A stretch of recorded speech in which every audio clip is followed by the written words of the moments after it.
대장동 민간업자 개발 비리 의혹에 관한 1심 판결에 대해서 검찰이 항소 포기한 것에 관해 정치권 공방이 뜨겁습니다. 어제는 저희가 김병욱 정무비서관 인터뷰가 있었는데요.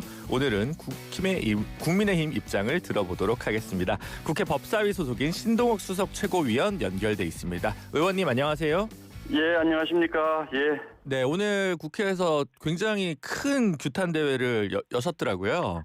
예, 현장 예. 분위기가 굉장히 뜨거웠던 것 같은데요. 예. 상황이 워낙 심각해서 저희가 어제 대검찰청 그리고 법무부 항의 방문했고 오늘은 또 국회 본청 앞에서 저희 당원들이 모여서 규탄 집회를 했습니다. 예. 네, 지금 오늘 또 노만석 검찰총장 권한대행이 사퇴를 했습니다. 속보로 들어왔는데 노만석 검찰총장의 권한대행의 사퇴 어떻게 보고 계십니까? 글쎄요, 저도 지금 법사위를 하는 도중에 지금 전화로 지금 방송을 하고 있습니다만, 저는 사실은 처음부터 이런 정도의 국면으로 갈 것이라고 예상을 했습니다. 어디에선가 꼬리를 잘라야 되기 때문에 정성호 장관보다는 노만석 총장 대행 선에서 꼬리를 자르고 정성호 장관은 나는 잘 몰랐다 정도로 하고 오늘 실제로 예결위 발언들을 보면 장관이 잘 몰랐다 이렇게 지금 얘기를 하고 있거든요. 결국은 노만석 장관이 말하자면 책임을 지고 노만석 장관에게 책임을 지우면서 사퇴를 하는 수순으로 가서 그래야지 법무부와 용산으로 가는 길이 끊어지니까 이렇게 갈 것이다. 저는 그렇게 예상을 하고 있었습니다. 네, 오늘 격앙되셔서 자꾸 장관이라고 하셨는데 국민들이 모르겠습니까? 예. 네, 권한대행인데 검찰총장 권한대행인데 장관이라고 하셔가지고 의원님 좀 급하신 것 같습니다. 총장 권한대행. 네. 어제 오늘 이제 계속 정성호 장관은 지시를 한 적이 없다. 그리고 대통령실과는 논의 자체도 하지 않았다. 그리고 나는 사퇴 의사도 없다. 이렇게 얘기를 하고 있고요. 이진수 차관 같은 경우는 노만석 권한대행과 한 차례 통화를 했다라고 하는 것 같고 언론 보도에 따르면 세 가지 시나리오를 제시를 한 게 있다라는 추측성 보도 같은 것들도 좀 있습니다. 그러면 국민의힘 혹은 신동욱 의원님께서 보시기에는 이것은 장 차관의 의중이다 아니면 용산과도 무조건 연결돼 있다. 어느 쪽으로 좀 이 항소 포기 문제는 크게 봐야죠. 이게 절차적으로 어떤 일이 있었는지 저희가 다 알기는 어렵습니다. 그래서 저희가 국정조사든 특검이든 하자고 하는 것이고요. 노만석 권한대행 그러니까 이제 총장 권한대행이 스스로 얘기한 세 가지 옵션, 항소 포기를 하는 대신에 공소청장으로 보내주겠다, 또 검찰에 보안 수사권을 남겨두겠다, 이런 식의 옵션을 제시해 왔다라는 것은 노만석 대행 스스로가 한 얘기입니다. 이런 것이 없었다라고 얘기하는 것도 사실은 신뢰하기 어렵고, 두 번째는 이게 제가 좀 크게 보자고 했던 것이 이렇게 여론이 지금 굉장히 안 좋거든요.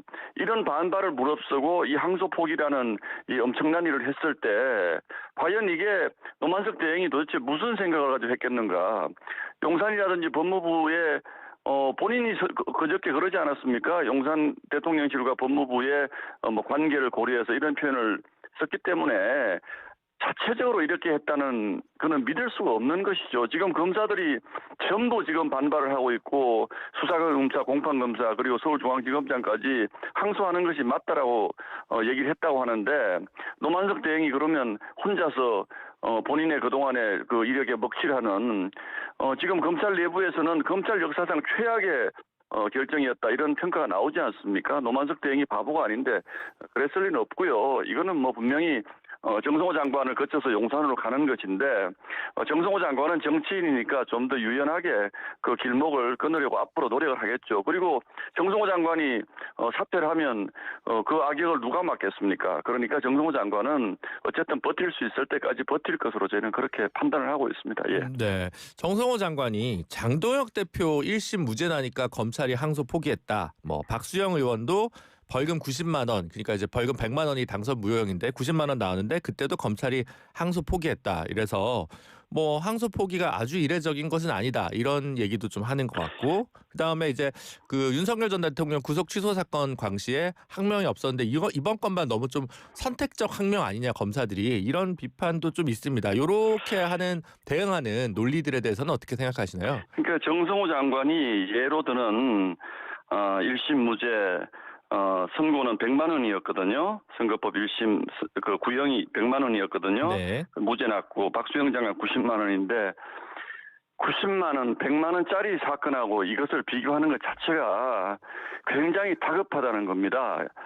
이런 정도의 정치적 관심이 쏠리고 있는 사건에 대해서 이렇게 무죄가 여러 분야에서 지금 무죄가 나지 않습니까? 뇌물죄도 무죄가 났고 배임도 무죄가 났고 무죄가 난 사건에 대해서 검찰이 항소를 포기한 건 없습니다. 선거법에서 90만 원, 100만 원짜리 항소 포기한 걸 가지고 거기다 갖다 붙이면 논리가 너무 궁색하지 않습니까? 국민들도 다 그렇게 판단을 하실 거라고 보고요. 이게 지금 이제 소위 이런 걸 가지고 물타기라고 하지 않습니까? 다른 게 따질 게 있으면 그 부분은 따지면 됩니다. 그냥 그대로. 그러나 이거는 이 건을 가지고 이 항소 포기가 잘 된 것인지 잘 못된 것인지를 가지고 따져야지 다른 것을 자꾸 끌어들여서 그때도 이랬는데 이것도 괜찮아라고 하는 얘기. 이게 바로 이제 정치적으로 전형적인 물타기라고 하는데 물타기 논리도 굉장히 궁색하지 않습니까? 벌금 90만 원짜리 선고 항소 포기한 거하고 7,400억 원짜리 배임 항소 포기한 것을 어떻게 같이 비교를 합니까? 그러니까 전혀 뭐 이건 형평이 맞지 않는 비교다 이렇게 보고 있습니다. 네. 이제 어쨌든 공식적으로든 비공식적으로든 수사지휘권이 발동된 것은 아닌 상황에서 그렇다면 이제 법무부 예를 들면 법무부 장관 정책보좌관인 조상호 변호사 같은 경우는 근데 사실 그냥 검찰이 갔어도 된다. 이게 법리적으로 형식적으로 그런 얘기도 하고 있고 또 어떤 분들은 노만석 권한대행이 결국은 보안 수사권을 남기기 위해서 선택적으로 정무적으로 좀 판단을 했는데 큰 오판을 한 거 아니냐. 그래서 외압의 강도는 세지 않았지만 이런 어떤 정무적 판단, 내재적 판단에 근거한 거 아니냐 이런 추론도 있습니다. 뭐 전형적인 책임 떠넘기기입니다. 그거는 전형적인 책임 떠넘기기고요. 대장동 사건이라고 하는 것이 어떤 의미를 가지고 있는지를 완전히 비껴간 본질을 이탈한 논법들입니다. 대장동 사건은 문재인 정부에서 수사가 시작됐고 이재명 대통령의 미래와 대단히 밀접한 관련을 가지고 있는 사건입니다. 그리고 이 7,400억 원이라는 거대한 크게 보면 국고 손실이겠죠. 성남도시개발공사라고 하지만 이 국고 손실이 온 것에 대해서 이런 항소 포기라는 그리고 이 재판이 이재명 대통령의 재판과도 연결되어 있다는 것을 모를 리가 없고 전 국민이 몇 년 동안 이것 때문에 논란을 벌이고 있는 이런 사태에 대해서 검찰이 자 우리는 여기까지 할 일 다 했으니까 그만할게라고 얘기하는 배경이 어떻게 그런 오판이라든지 이 부분은요 저는 용산에 들어가 있는 대통령 참모들이 하나하나 다 챙기고 있을 거라고 보고 있습니다. 과거에는 김현지 보좌관이 재판 과정을 다 챙겼겠지만 이제는 대통령이 되지 않았습니까?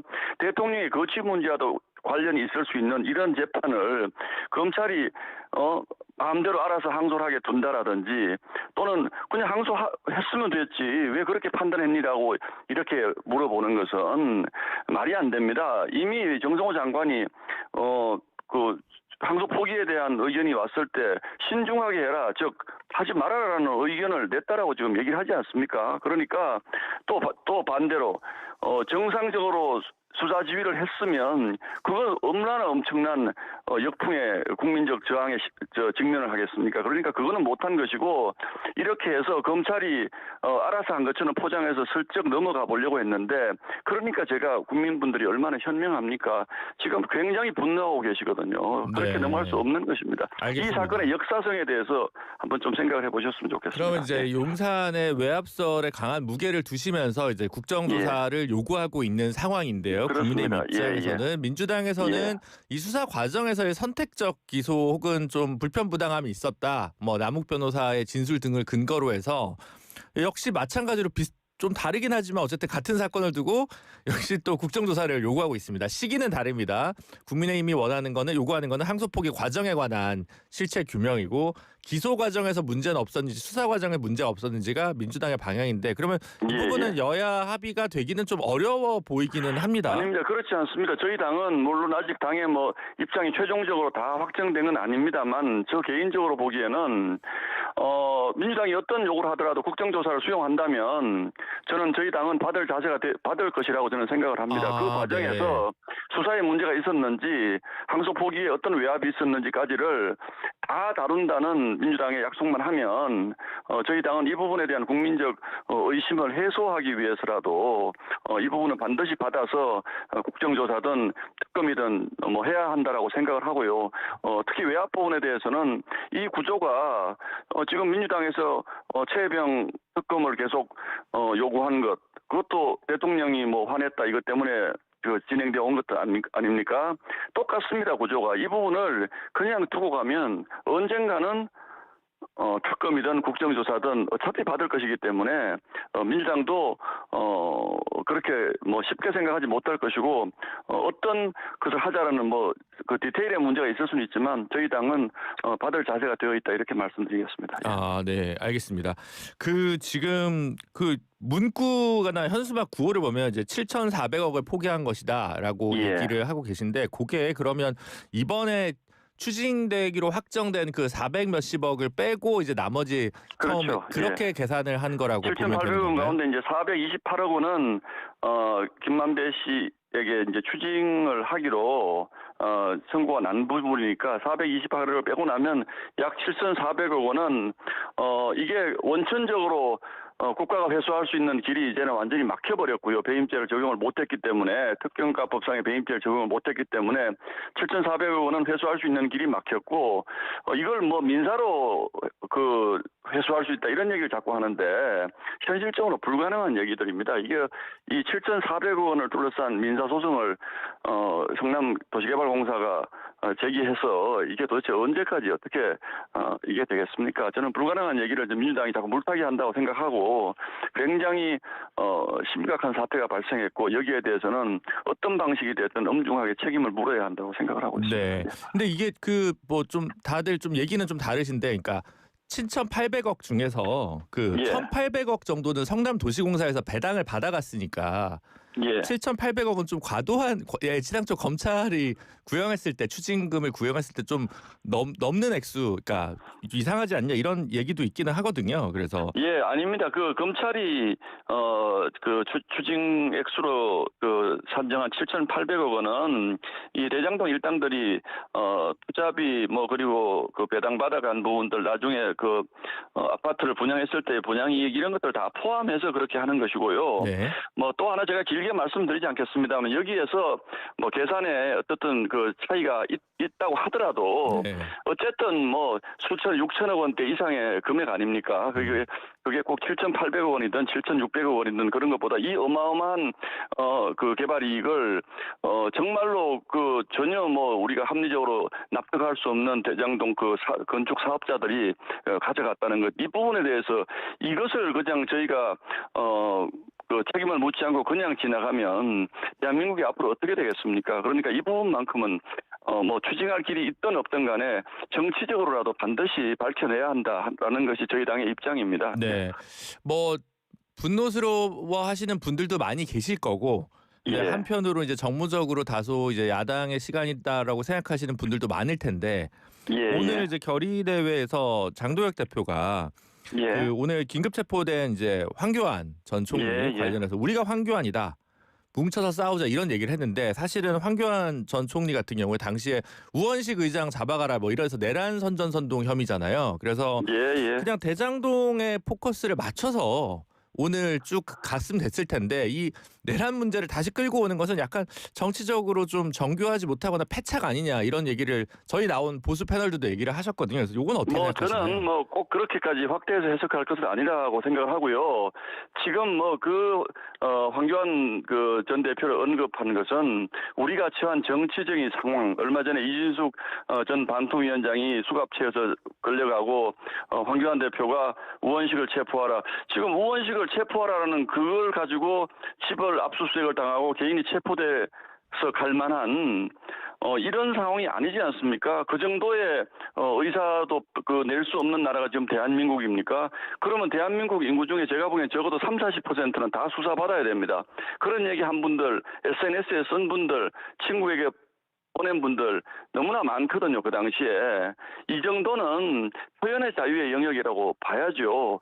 그런데 왜 황교안 대표를 체포를 하고 황교안 대표를 그 압수수색을 합니까?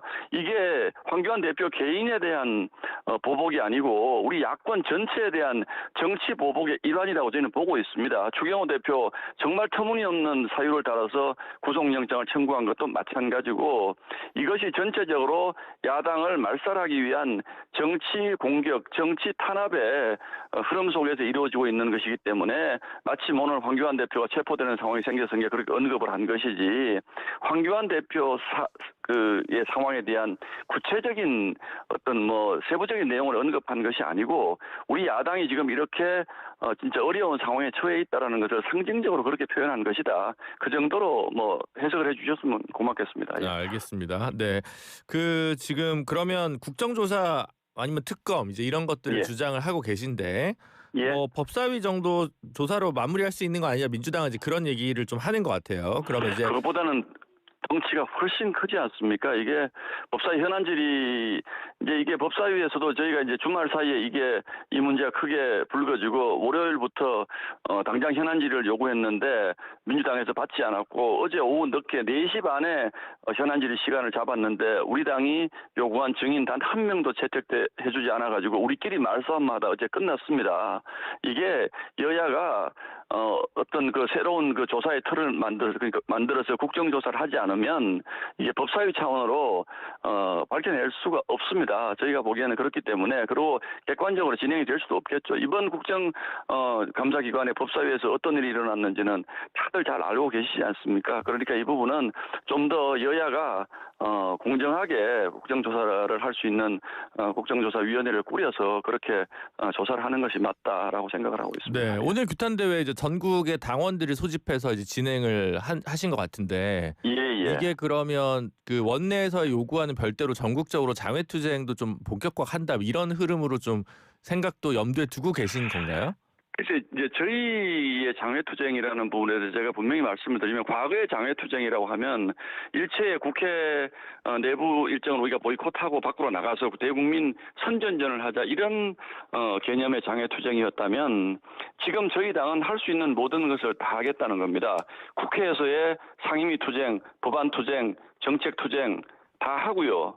또 필요할 때마다 지방이든 서울이든 필요한 곳에서 우리 당원들을 또는 시민들을 모아서 투쟁하겠다 이런 것이니까 예전에 생각했던 것처럼 국회를 내팽개치고 저희가 장외로 나가겠다 이런 것은 지금으로서는 전혀 아니고요. 저희는 앞으로 국회 안에서 할 수 있는 일은 또 국회의원들이 충실히 하고 또 밖에서 국민들에게 알릴 일이 생기면 장외투쟁을 하겠다는 것인데 이번 항소 포기 사태는 저희가 국회 말씀드렸다시피 법사위 정도에서 지금 현안 질의를 가지고 따질 수 있는데 그 정도 가지고는 국민들에게 알리기가 충분치 않다. 그래서 이제 오늘 또 했고 어제도 하고 그런 겁니다. 네, 마지막으로 하나만 좀 여쭤보겠습니다. 김기현 전 대표 배우자가 김건희 씨에게 100만 원의 상당의 백을 준 거 가지고 좀 논란이 좀 많이 됐습니다. 사실관계 자체는 밝혀졌고요. 성일종 의원 같은 경우는 100만 원 정도 가지고 성의의 표현이다 뭐 이런 좀 약간 표현을 하신 것 같아요. 그게 무슨 뇌물이냐 이런 표현을 한 것 같은데 지금 이 사태 관련해서 당의 입장은 뭡니까?